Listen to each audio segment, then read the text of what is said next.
The weeks passed, but Maude's mind couldn't help but drift toward that evening. It was a brief moment, but Maude swore she saw Alicia's cool falter ever so slightly. But what could she do? Every time she had even remotely tried to bring it up, Alicia had managed to slip away or change the subject as casually as changing a pair of earrings. At least Mona had been coming over more often. It was funny how they pretended like Maude wouldn't notice the ungodly hours Mona dropped by, or the frazzled hair Alicia would have almost every time she left her room. It was almost kind of cute how it looked. But even with Mona visiting so often, Maude caught Alicia with that 100-yard stare almost every time she was alone. Her mind was always elsewhere. Today was no different. Maude stood in their living room, fabrics piled on the table in neat stacks. Sketchbook pages full of colorful and bold designs littered the table like confetti on New Year's Eve, each design sharp and sophisticated. To Maude's knowledge, Mona had slipped in under the blanket of night, followed by the sound of pillows thumping against the bed. Her skin crawled. Just because Alicia was her best friend now doesn't mean she needed to hear everything. Still, it was the next day already. Surely Alicia could find some time for this little favor. Maude pulled her phone out, typing away. Hey, could you help me with my piece for the design competition? We're supposed to use actual models, not mannequins, but my model isn't available right now. I'm pretty sure you two have the same measurements though, so could I use you as a base and then I'll adjust it to her later? Please?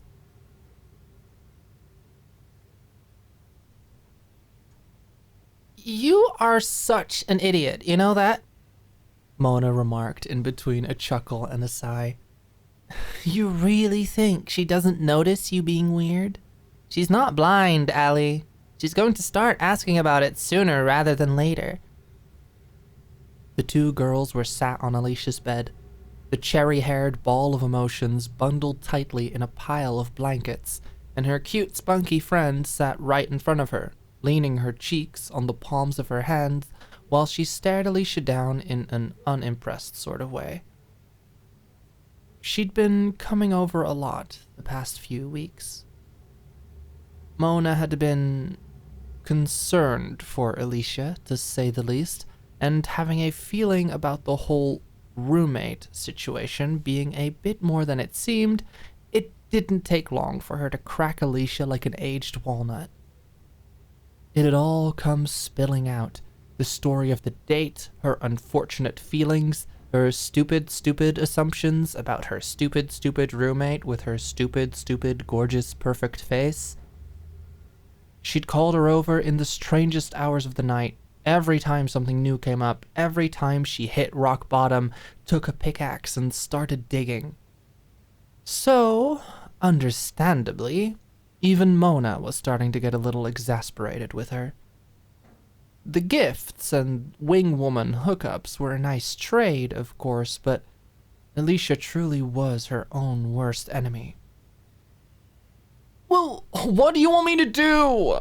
Alicia exclaimed defensively, voice raw from a mixture of crying and depression naps, her hair a life form of its own. I can't tell her anything without telling her everything. She's not stupid. She'll figure it out, and she's already made it real clear that she doesn't want anything to do with me like that. Alicia pulled the covers tighter around her as she curled up, flopping onto her side. We talked about this, Alicia. A stern tone, reprimanding. You can't keep avoiding her. It's not fair to either of you, and it's only going to hurt more in the long run. I really think you should just... Bzz, bzz. The buzzing of Alicia's phone had become a relatively rare occurrence, enough so that even Mona took pause at the noise. She hummed. Who's texting you? I thought you said all your usual hookups stopped texting you weeks ago. Alicia groaned, picking up the phone, pale arm extending from its sunless cavern to reach over to the buzzing thing. Probably just spam mail. I need to turn that off. She looked down at her phone, then quickly put it aside again. What was that? Mona asked, suspicious immediately. Oh, nothing important. Just, spam, that's all. Alicia retorted, unconvincingly. Mona wouldn't leave it to die there, though. She reached over to the phone, which was quickly snatched away by Alicia again. Nothing important, huh? Mona quirked an eyebrow. So unimportant you won't let me see it? Alicia whined, guilty eyes pleading. Mona. But no sympathy would be found with the swimmer girl. Give it here. No room for debate, either. Like a kicked puppy, Alicia handed over the phone, as Mona read the message quickly, then nodded. All right, great. This'll be a good opportunity for you to talk things out. Now go out there, help her out, and text me when you're done. Mona shifted, standing up from the bed and grabbing her bag. Alicia perked up. Wait, you're leaving? Mona nodded, hand already on the doorknob. Yep, good luck. The door creaked open, despite Alicia's protests, which were quickly cut short by it clicking back shut. Mona stepped resolutely through the hallway, waving politely at Maude as she left through the door. She'll be right out. Won't she? Called back through the hall. A timid voice replying, muffled by the bedroom door. Yep, coming. With that, Mona smirked knowingly at Maude, then left as quick as she came. Good luck. The sentiment repeated into the empty air, either at Maude or maybe the unfortunate space that had to host them. Either way, she had done her due diligence. Thank you? Maude raised an eyebrow, watching as Mona disappeared behind the door. Her eyes trailed back toward the door, waiting expectantly for Alicia. To no surprise, the twisty tangles of cherry soda red slowly emerged from Alicia's room. Must have been a good night. Hey, you look like a wad of bubblegum. Maude smiled, looking Alicia up and down. In like a couture way. So Vivienne Westwood 2010 spring-summer. Hot. She nodded, rushing over to tug her toward the table. Come here, come here, come here. Maude looked Alicia over, sleek glasses perched carefully on the bridge of her nose. Gently, her fingers tilted Alicia's chin upward. I do think you're the same measurements and heights as her, so it should be fine. The tape measure slid off her neck, slipping gracefully between her fingers. This won't take too long. Without any hesitation, Maude reached around Alicia, wrapping the tape measurer comfortably around Alicia's chest. Alicia rarely felt more exposed than in this moment. Wearing disheveled pajamas that hadn't seen a washer in a couple days, the distinct smell of sleep and depression still lingering in the air around her. She quietly entered the room, weathering Maude's playful fashion comments that flew completely over her head. Thanks, I guess? Letting herself be pulled, she stood there silently, uncharacteristically silently, as Maude tilted her chin, failing to meet her gaze. Suddenly, the tape measure tightened around her chest, and the touch involved in this process was immediately made obvious to Alicia. Her cheeks discolored slightly, easier to see on her pale, untanned skin as she steeled herself. It was fine. She was fine. She could do this. She just had to get through this one thing. It's not like Mona could force her to talk with Maude. She would just do it another time. A more fitting time. One where she felt better. Yes, when she'd gotten over these stupid, silly feelings, and she could...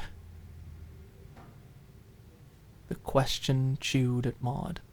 Her eyes flickered back and forth from the dull red lines of the measuring tape to Alicia's sad, honey eyes.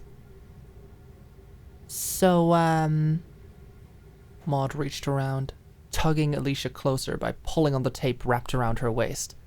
Without warning, Maude's tone shifted, holding Alicia in place. Listen, I'm gonna cut straight to it.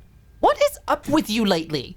You've been avoiding me, ignoring me, or just straight up sad? I'm not used to seeing you sad. It's like weird. Maude scoffed, frowning down at Alicia. The heat rose to her cheeks. And every time I try to help you, you won't let me help you. Why won't you let me help you? The frown now turned into a pout, difficult to avoid now that she held Alicia a mere few inches away. A shocked inhale as she was pulled in. Maude? A legitimate hint of surprise and panic in her voice. She had been caught fully off guard and vulnerable.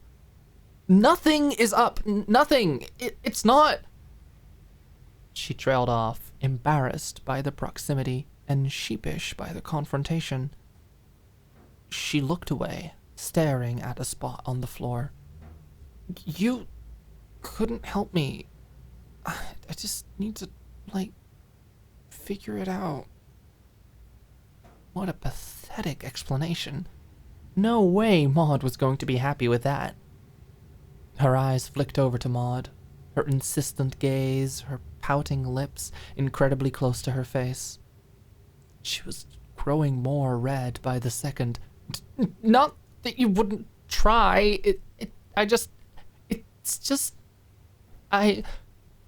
She swallowed. She had to come up with something quick. Should she tell her the truth? No, that could ruin everything. That would surely hurt much more than the alternative.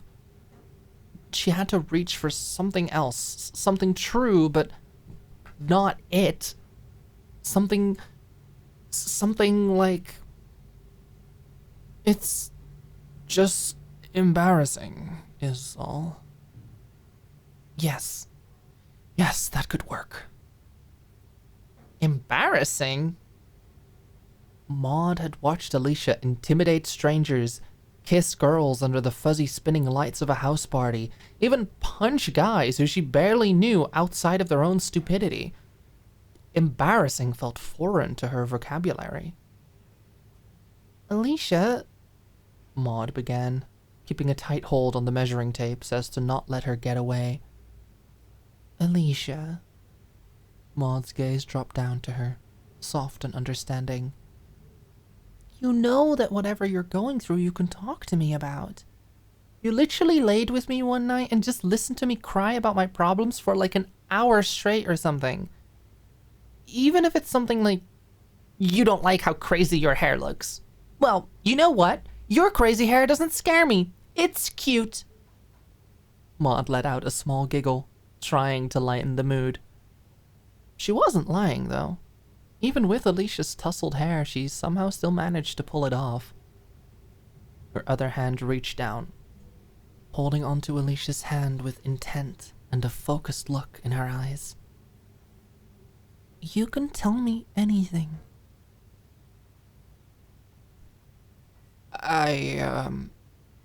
Alicia began, but quickly the daunting truth of her choice began to dawn on her.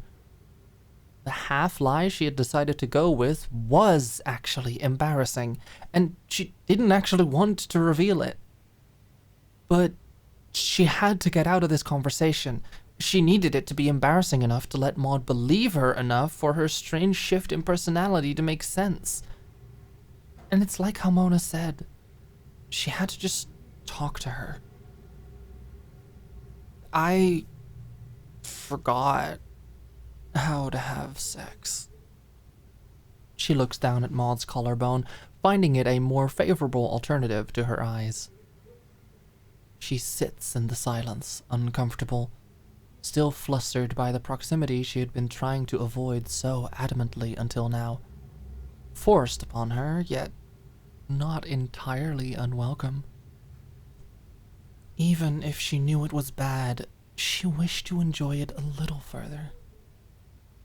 Not that I still know how to. It's just that now, when I start with a girl, I just can't get into it like I used to. I don't know how to anymore, and I just can't do it. She takes a breath, tense in her anticipation of the response. Despite this being a cover-up for the actual issue, she still felt strongly about it. She just couldn't tell her the real reason for why. I haven't been with someone in like 2 months. It's bad. You forgot how to have sex? Maude's lips puckered outward in thought, eyebrows furrowed. Alicia's reputation preceded her greatly. A strong, confident flirt whose words were like butter sliding down a hot pan. It wasn't the first time Alicia took her walls down in front of Maude, but every time she did, her energy was so drastically different from how she was perceived by others. Maude couldn't help but feel a sense of pride whirling gently in her stomach, being trusted with such a sight. However, a moment of realization hit her. 2 months? But wait, Mona's been coming here like pretty much every single day. You guys are always in your room, and don't think I can't hear those noises you make and the pillows thumping against the bed.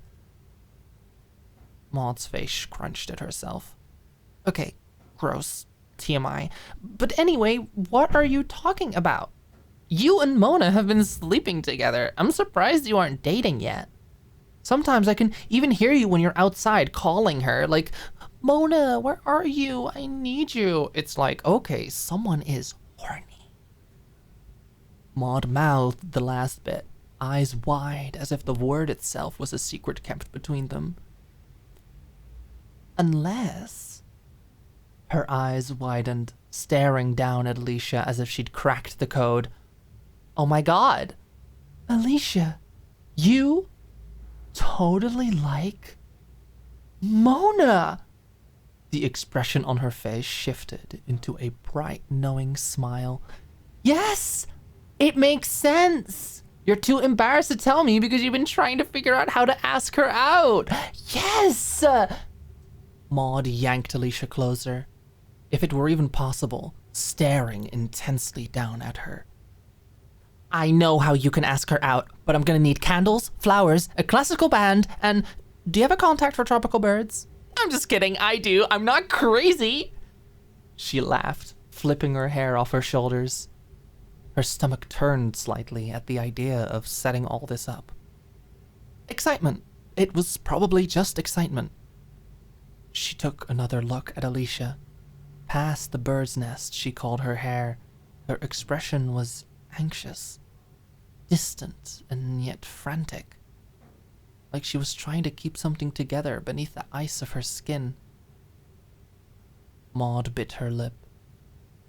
I mean, that is what you're saying, right? Almost all at once, Maude realized she had completely derailed the conversation. She glanced around, pulling a chair closer with her foot as she urged Alicia to take a seat. 'Cause, I mean, if it's not, then what's wrong? Are you just in a funk? What? The wild assumption paired with absolute confidence in its accuracy threw Alicia for a complete loop. Maude, what are you even... She began to object, but she was already off on a tangent, off on some Sherlock Holmes mind palace journey to solve a mystery that never existed, and no one asked her to solve. She looked more and more confused with every word that came out of her mouth. No, that's not at all what I'm saying.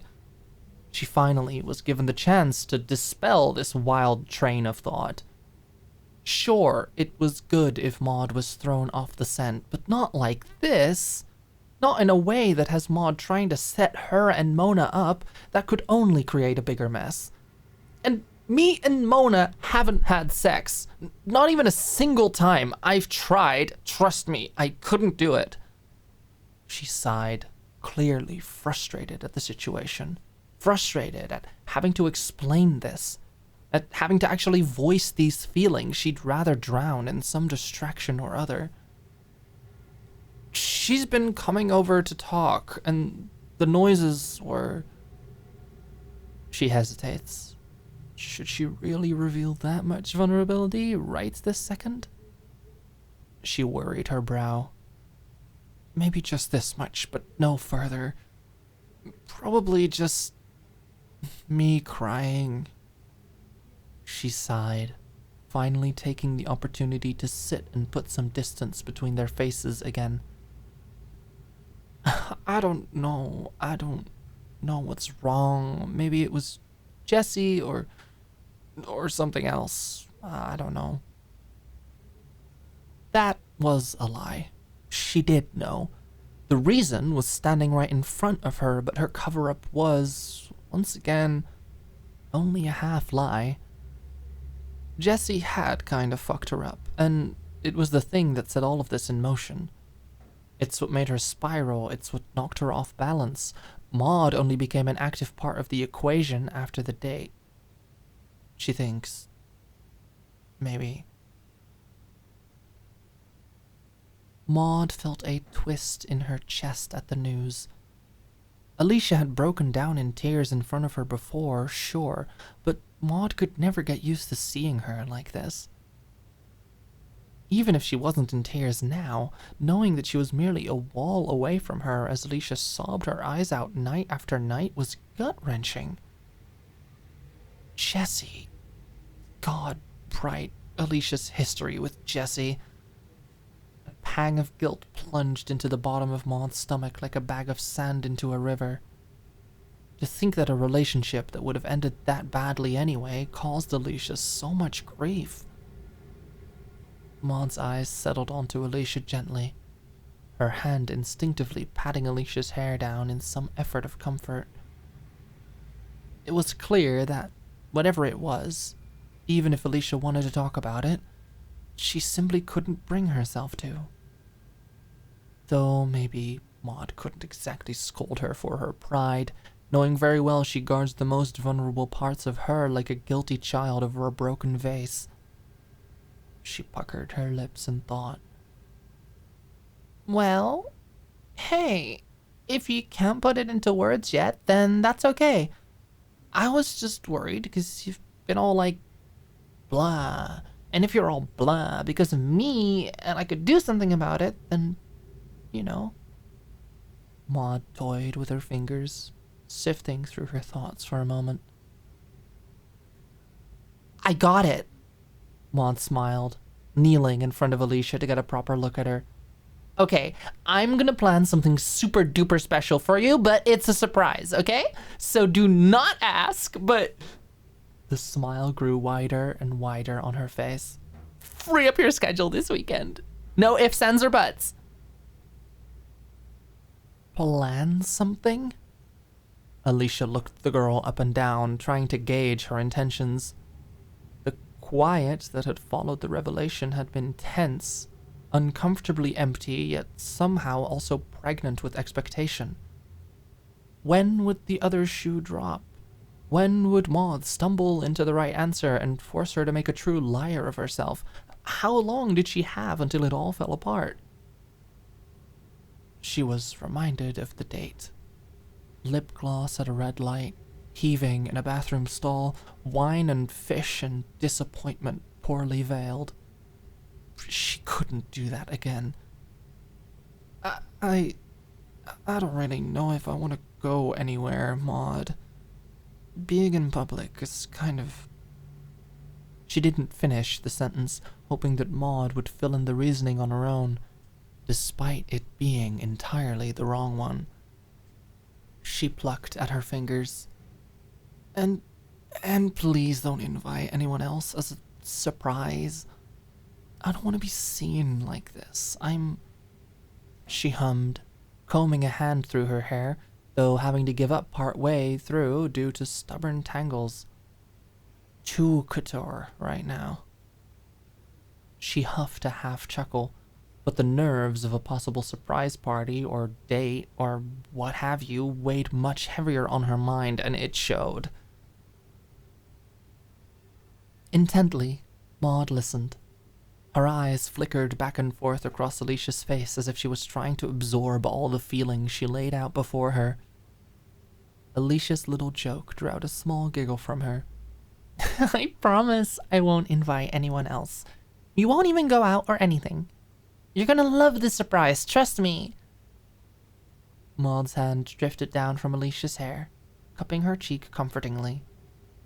The only thing I ask is that you wish me good luck for the competition. Maude stood, the warmth of her hand slowly disappearing from Alicia's cheek. I've been working on this design for a while. She handed Alicia a piece of paper with one of her designs on it. A bold, avant-garde suit with sharp edges and contrasting colors, topped with an intricate headpiece. My parents are going to be there, so...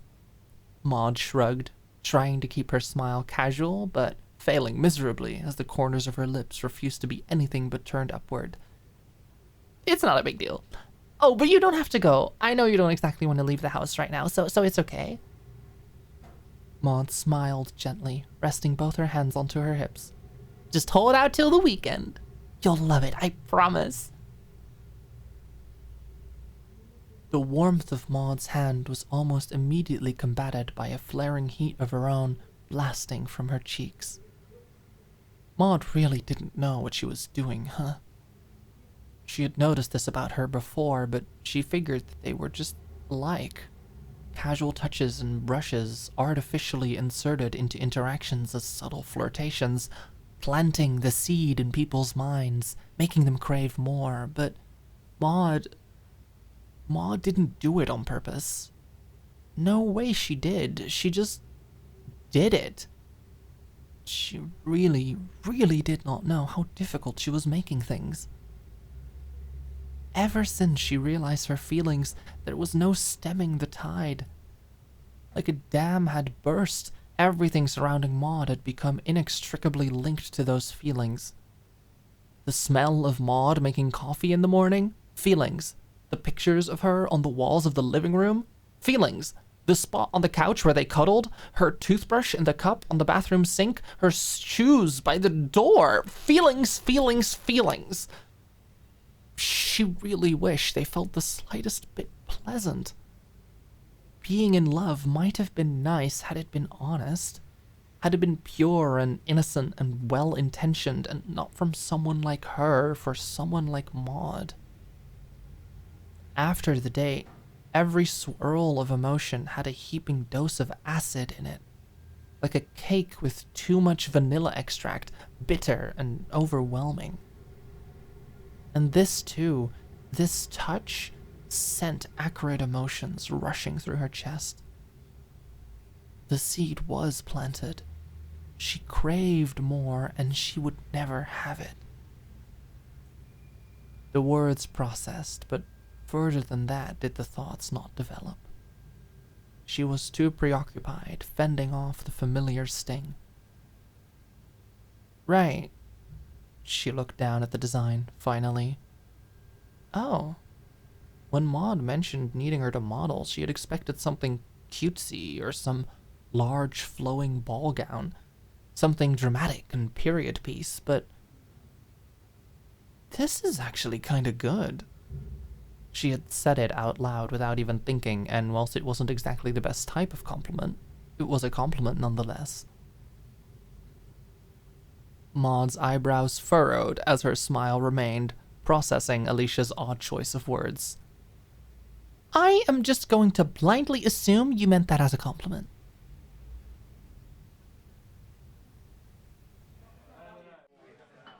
Friday came as quickly as Maude had expected, bringing forth the day of the school's design competition. It was a simple contest held in the school's auditorium, encouraging the fashion course's shining stars to put their best foot forward and display their works for alumni, designers, and professors. Electricity buzzed through the air. Excuse me! Excuse me! Maude dodged through the crowd of people, swiftly making her way to her side of the dressing area. It was as if her sketchbook pages were brought to life as it sat impeccably on her model. All sleek design and extraordinary color choices. So sorry, Gia. Maude flipped a piece of hair off her shoulder, bending slightly to adjust the safety pin at Gia's waist. I can't believe I forgot to bring my own pins. Stupid move. It's okay, Gia smiled, all dark brown locks and freckled shoulders. I'm sorry I wasn't able to make the initial fitting earlier this week, she said, to which Maude promptly waved her statement off with her hand, shaking her head. Oh, no, it's fine. It couldn't be helped. I was able to get around it anyway, and, well, we made it. So let's just get through today, yes? The two of them exchanged an encouraging look before promptly focusing on each of their tasks. Maude could practically feel her heart in her ears, eardrums thumping and thumping like running before the plunge, before the cold water strikes you and engulfs you whole. And yet, it was exciting. It was as if the butterflies themselves had bled out into the rest of her body, flooding her arms and fluttering around her cheeks. It was perfect. Everything would go perfectly. Bzz, bzz, bzz. I'll have to take this, Gia. Quickly, Maude scurried off to the side, pressing the phone to her ear. Hi, Mom! Her lips failed her, forgetting how to play it cool, only knowing how to smile like a child in an old VHS tape. No, it hasn't started yet. It'll start in a few minutes, but don't worry. I told him to save a seat for you and Dad. Maude's smile faltered. Oh. She drew her finger up to her mouth, chewing on her nail slightly. Like an anchor, her heart sank quickly, cutting through the thick waters as it settled pathetically on the sandy floor. Maude shrunk into herself, nodding. Quietly, she slipped out the back door, back pressed firmly against the brick. Oh, I see. No, it's all right. I just... Maude took a deep breath. I know. I was just hoping you'd maybe make an exception. Yes. Maude cleared her throat. No, I understand.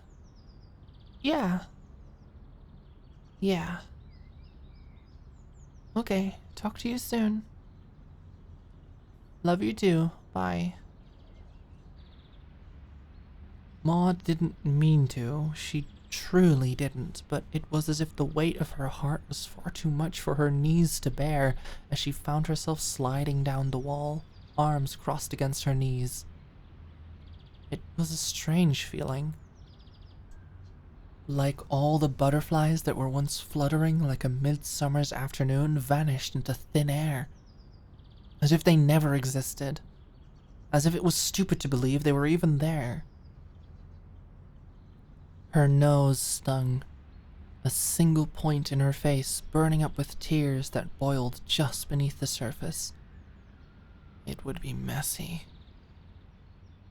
Maude took a deep breath, calling another number. A few rings passed, then finally. Alicia had been curled up again.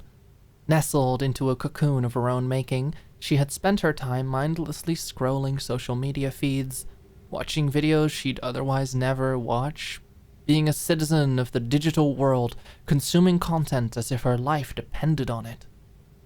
It's not that she didn't have anything else to do, but right now, she just couldn't get herself to do anything else. Not with the sword of Damocles hanging over her head like it was. Maude knew something was wrong, and it'd only be a matter of time before she figured out what. She saw her as her best friend, but ever since the date, Alicia had sucked at being one. It was obvious. She was too obvious, and now Maude had that presentation, which she was invited to, but she would under no circumstances go. Not because it would only bring up more of those bad feelings, watching her present her works, though that didn't play a negligible role in the decision. No, it was primarily because Maude had emphasized over and over that her parents would be there. Her parents, whose graduation gift to their daughter was a high-end sports car. Her parents who threw fancy parties. Her parents who seemed rich, judgmental, and maybe even somewhat protective of their daughter, with her luck.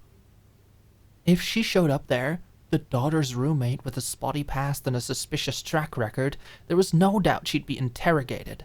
And interrogation is something she just could not do right now. She would just hear about how it went after the fact.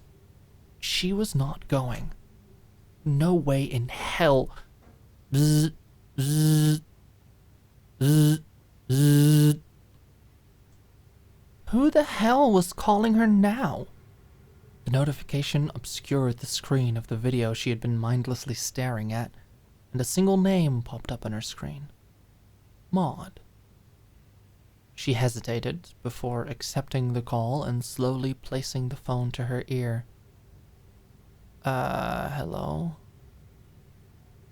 Hello, Alicia? I'm sorry to call so suddenly, but Her voice shook pathetically like a child struggling to ride a bike for the first time. She stood up, hand on her hip. I just found out my parents aren't coming, and I know it sounds so stupid, and I feel so stupid, and... She sniffed, fanning her eyes. Maude shrugged, knowing very well Alicia couldn't see her. I just wanted to talk to someone. As the girl started talking, Alicia's brow knotted and furrowed. She slowly shifted upright on her bed, blanket cocoon draping off her shoulders. Her voice responded, carefully, as if the wrong question could have grave consequences. Why aren't they coming? Did something happen? She found her furry hand clutching the bed sheets. Why did she have such a horrible feeling about this? Was Maude crying? She was definitely crying. What happened? What did she have to do to make it stop? Well, Maude's voice shook. She took in a deep breath, trying to let it solve all her problems at once. Unfortunately, it only did what it could. Provide her air. You see, my parents are currently in New York, and they told me that they'd be flying in, but now they've just called and said that they... A quiet, shaky breath passed her. They had a last-minute meeting they needed to attend with some dumb actor who apparently just couldn't wait. The bitterness seeped out at the end before collapsing back into the tone of a hurt child. I know they've let me down before, but I just thought... Maude's face crinkled, twisting up from a single point. She hated when it did that. In fact, the only thing she didn't hate about this moment was that Alicia was a mere word away. I just thought maybe try a little harder. Her voice became higher in the latter part of the sentence, a clear giveaway of how close her tears actually were to bursting. Her heart felt like it was only a pinprick away from crumbling. Maude sniffled, resting a hand on her hip. Sorry, I'm fine. Alicia hardened. When's the show starting? The question was posed quickly, and almost monotone in how controlled the voice on the other side was. Purposefully, of course, to not reveal any of the bitter thoughts raging through Alicia's mind. Some rustling could be heard in the background of the phone call, fabric shifting and doors opening and closing, one after the other. In like... Maude checked her watch. 15 minutes? You're right, I should really pull myself together. She nodded, dabbing her tears away with her sleeve, shaking off the last bits of sadness that lingered beneath her skin, or at least as much as she could. I should get going. Thank you, though, for picking up. I really appreciate it. A suspicious pause from the other end. A lingering quiet before a short and simple phrase. I'll be cheering for you.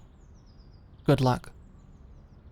Right after which, the phone was hung up just as quickly. Soon enough, Maude found herself underneath the blaring white lights of the stage, perched on her high heels like a bird preparing its sonnet. There was only one thing Maude could possibly portray, and that was the utmost confidence. Gia walked onto the stage, the daunting piece of clothing bending and moving along with her, as if a painting had just stepped out from the frame. Maude gave a small, professional smile. As Gia took her place beside her, the spotlight illuminated the two for all the audience and judges to see. Maude took the mic, holding it to her lips. My design today is based on the ever-changing scene of women's fashion in the fashion industry. It combines an exaggerated working woman's silhouette with the expressive and vibrant colors of modern day. There was no need to think about it now. No need to think about it at all. Maude simply had to get through this short explanation and she could go home and curl up in her bed. Just get through this. Maude smiled, gesturing to the outfit. This piece takes inspiration from the artists Vivienne Westwood and Alexander McQueen, and 15 minutes was plenty of time. Enough to very quickly try to make something of herself, albeit not wearing the most daring and fashionable outfit, unless hermit chic was in nowadays. Her hair quickly brushed through, but not enough to prevent it looking like a dancing flame burning on lithium salts. Her face washed, but not made up. All in all, she looked like a mess, but just presentable enough to look like a Hollywood movie breakdown mess. A little presentable, still. She stomped towards the door, pushing past signs, stepping over the obstructing velvet rope, and throwing the doors open as she pushed her way through. She stood at the top of the stairs leading down the college theater seating. She looked around. Blank faces, mild interest, quiet consideration as the model did her best, bless her heart, to showcase the outfit accordingly. Her eyes locked onto Maude, standing there. She recognized this Maude. It was the one she first met. High-strung, forced smile, a perfect little princess for your enjoyment. Alicia knew what had to be done. She frowned, beginning to stomp down the stairs, sticking her fingers in her mouth and whistling a high-pitched whistle before clapping loudly as she descended. Everything was going perfectly. Well, perhaps not perfectly, as Maude did continue to consciously avoid looking down at the 2 empty seats labeled Augustine right in front of her. But aside from that, everything was going fine. Talking to Alicia, for however short it was, seemed to alleviate Maude's anxiety, even for just a moment. But that's what a best friend should do, so Maude didn't want to seem all too surprised. Still, it was a comfort to know that. And how do you think this piece represents your brand? I think... The sound of the door bursting open like festival trumpets. It was difficult at first to see what was initially going on, with the spotlight obscuring her vision and the dimly lit auditorium. But eventually, Maude saw it. Alicia billowing down the steps, scarlet red hair like the ocean reflecting a sunset whisking behind her. Alicia. Alicia. The whistle and clapping brought Maude back to her senses as she stared down at the girl with wide eyes. Heads turned in Alicia's direction, naturally, and she made sure to meet their glares in kind. She called out, "Oh, what? You're watching the birth of one of the greatest designers of the generation, and all you can do is give her some fish-eyed stare like you're watching paint dry? You're the weird one here!" She descended further, waltzing her way to the front, where she'd expect the reserved seating to be. A tinny voice blared from the theater speakers. "Please stay silent in the crowd during the presentations, or you will have to be removed." Alicia clicked her tongue against her teeth in mild annoyance before waltzing down further. Yeah, I'll be good, promise." She reached the bottom of the stairs, looking straight towards Maude. "You got this, Augustine!" She called out at the top of her lungs before her head snapped to the side, to the empty seats. 2 little reserved Augustine cards delicately sat on the cushions. Alicia picked them both up, turned to look at Maude, and tore them both in half with a loud rip, an award-winning smile to complement the motion. She hadn't smiled in a while. She'd only hoped it seemed convincing enough. She sat down on the once reserved seating, crossing her arms, then her legs, taking a deep breath inwards. "Please be enough," was all that went through her head as her heart beat loudly in her throat. The tinny voice continued. "Right. Miss Augustine, please continue." A flurry began in Maude's stomach. Something strange. Like a leaf being picked up by an autumn breeze, or maybe that first sip of coffee in the morning, or maybe curling beneath fluffy duvet covers, or maybe being struck by lightning. All from a girl standing before her, cheering her name with all of her heart pressed deeply into each word. How was Alicia all of those things and even more? Maude's cheeks whirled an apple glow.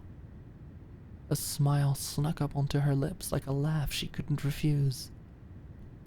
"Alicia, what are you doing here?" she began to mouth, but was quickly met with, "You got this, Augustine!" There it was again. The breeze, the coffee, the duvets, the lightning.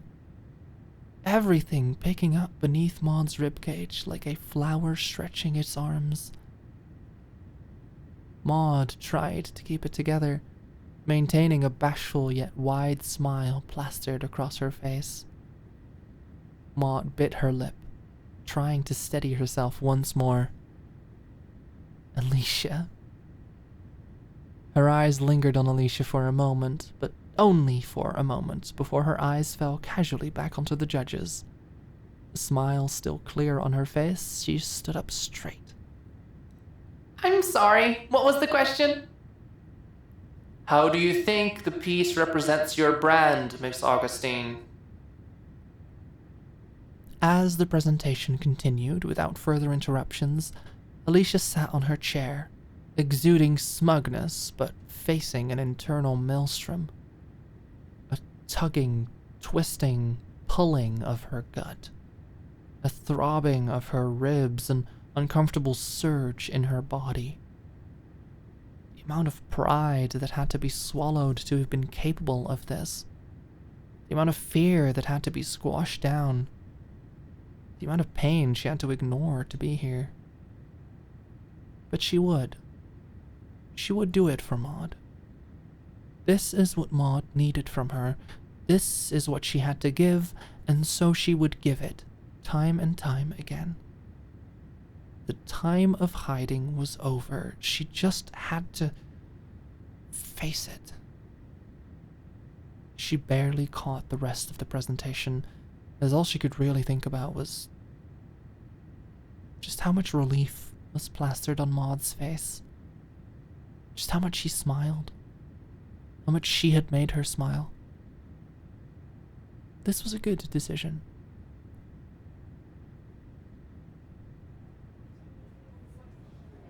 Yeah, that'll be all, thanks.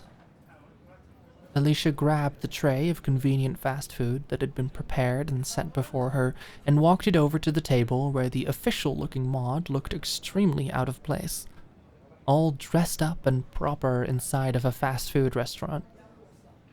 Alicia, on the other hand, looked like she belonged here. She was trying not to think about that. There you go. I do not at all remember what you ordered because you were talking really fast when you did, and honestly, I'm impressed that the guy managed to understand a word of it. She slid herself into the chair opposing Maude, grabbing a French fry off the tray and sticking it into her mouth as she settled, leaning her arms crossed on the table and inspecting Maude tiredly, yet curiously. Something had been slightly different about Maude ever since that presentation. Congrats on your win.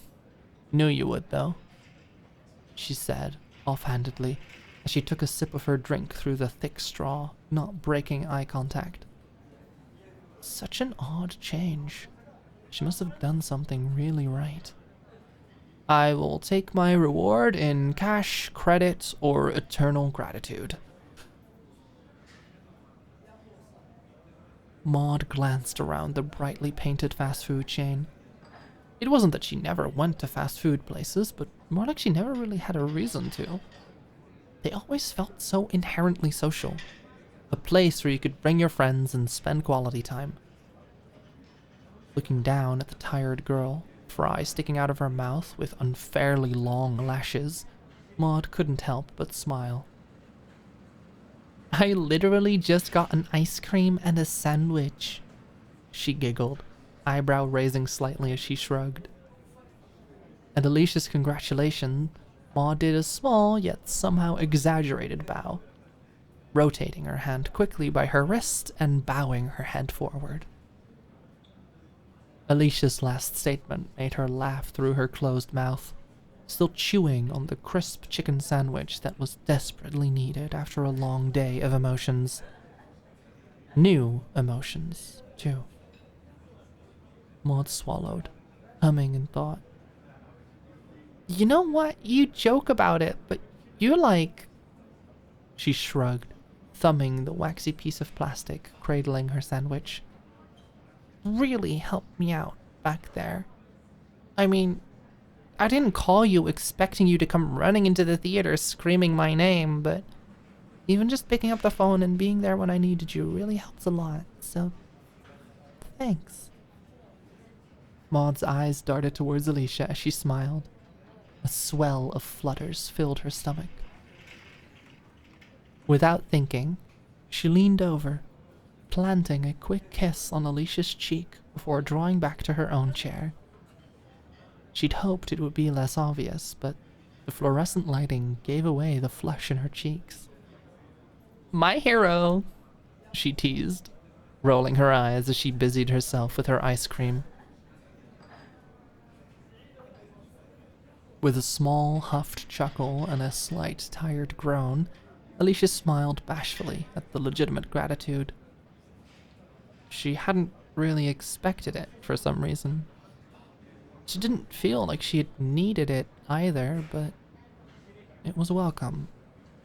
Very much so. Before she could even formulate her reply, though, the soft feeling of lips against her face and the light smell of her perfume, the tickling of her hair against her skin, the soft sound of shifting fabric. It felt surreal. She lit up to match Maude's hue, looking openly shocked for a moment before shifting her face to the side, mumbling into her palm. Like I was going to ignore you crying. Anyone would have done the same if you called them in that state. It wasn't like anything special, I just... shy. Shy and bashful. Oddly cute for how messy she still looked. She brought her drink up to her face without looking, trying, with several failed attempts, to wrap her lips around the straw, and took a long sip. Maude didn't know how hard she was making this. She didn't know how much Alicia would obsess over this moment alone for weeks on end, how it would torture her with aching longing. She couldn't know, because she wouldn't ever tell her. A slight pang in her chest.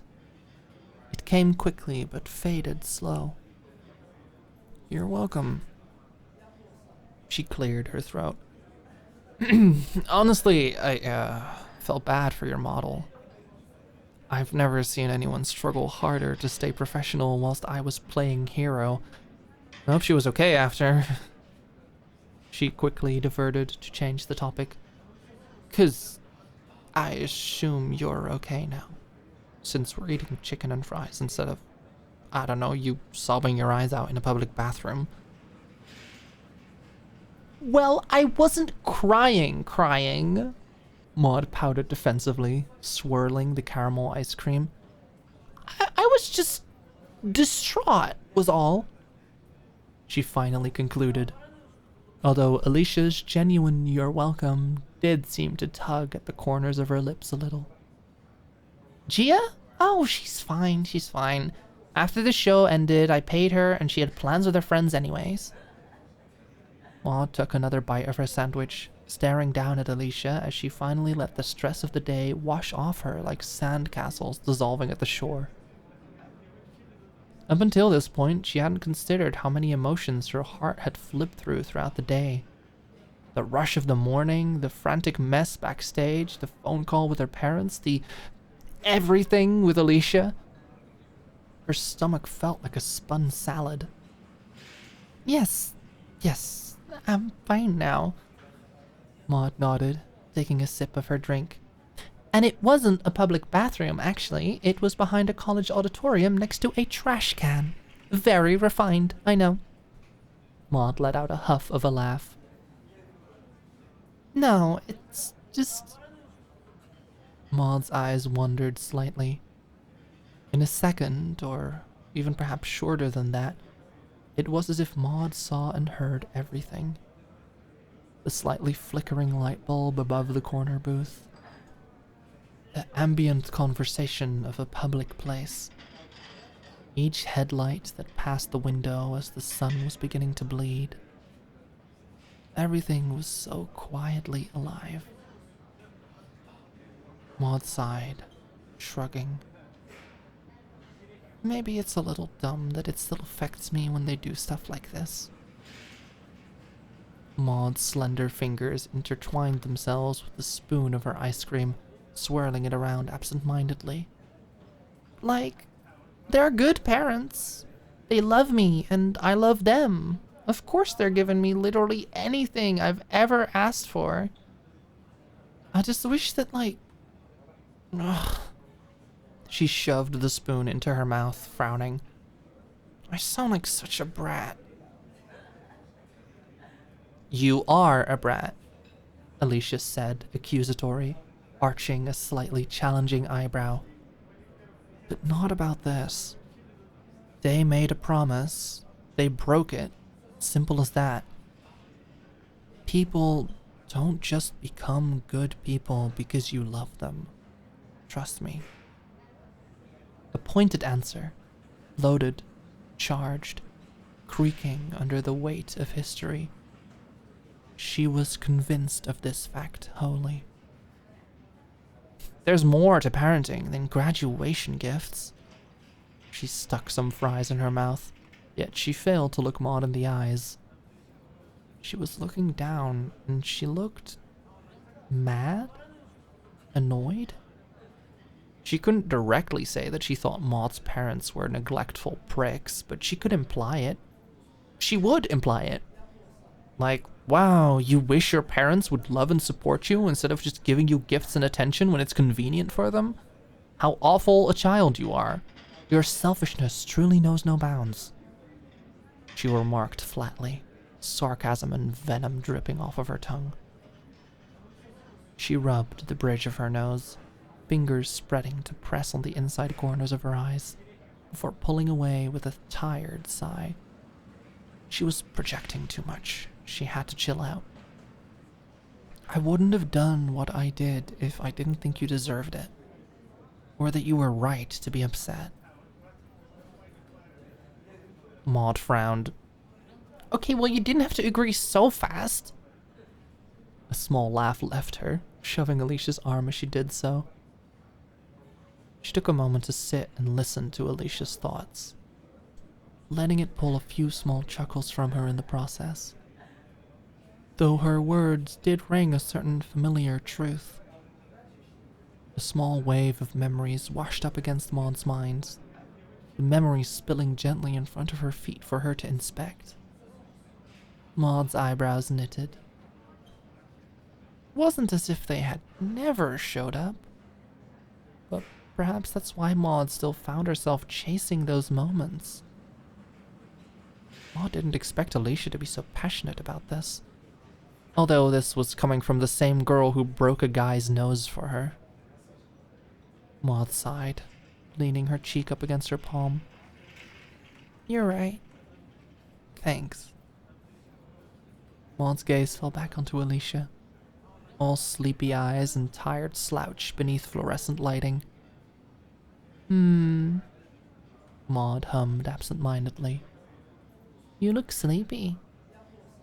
She reached over, trying to smooth down a cowlick that seemed hell-bent on popping right back up with every attempt of laying it to rest. We can take the food home so you can go lie down. You've had a very busy day saving lives and fighting villains, after all. Maude teased, tilting her head slightly to meet Alicia's gaze with a smile. Let's go? Alicia rolled her eyes, though a small smile couldn't help but grace her lips at the teasing joke. Oh yes, I gotta be up early tomorrow to get the key to the city and make love to the female narrative foil. Hard work being this perfect, I mean, look at me. She looked up at the hand touching her hair and resisted the urge to lean into it. Alicia righted herself, posing and flexing as if she was in some hybrid bodybuilding beauty contest, flipping her messy hair over her shoulder and presenting herself in all her hoodie-wearing, pale-faced, sleep-crusted glory. You may not like it, but this is what peak performance looks like. She shot the girl across from her a mischievous grin, then sighed deeply as she brought her arms back in, rubbed her eyes and yawned, a small squeak escaping from her throat. Let's go. She nodded in agreement, finally. Silly moment over, right back to exhaustion. Even if it was difficult, even if it stung somewhat, even if she had gained some memories she wished she hadn't, even though her craving only got stronger, this was worth it. It had been worth it, just to save Maude's night. She may not actually be some superhero, but maybe she didn't need to be. She did this. She had this. Without another word of contradiction, Maude slung her bag over her shoulder, picking up her ice cream cup and gesturing for the door. Upon exiting the building, Maude's skin was greeted by the warm rush of evening air. A sudden change from the previously air-conditioned space, but a welcome one. She let out a sigh. Her eyes searched the sky for a moment for an answer of some sort. Some kind of divine explanation. But all she got were red and pink clouds swirling together in harmony. Maude's lips melted into a soft smile, and her eyebrows furrowed slightly.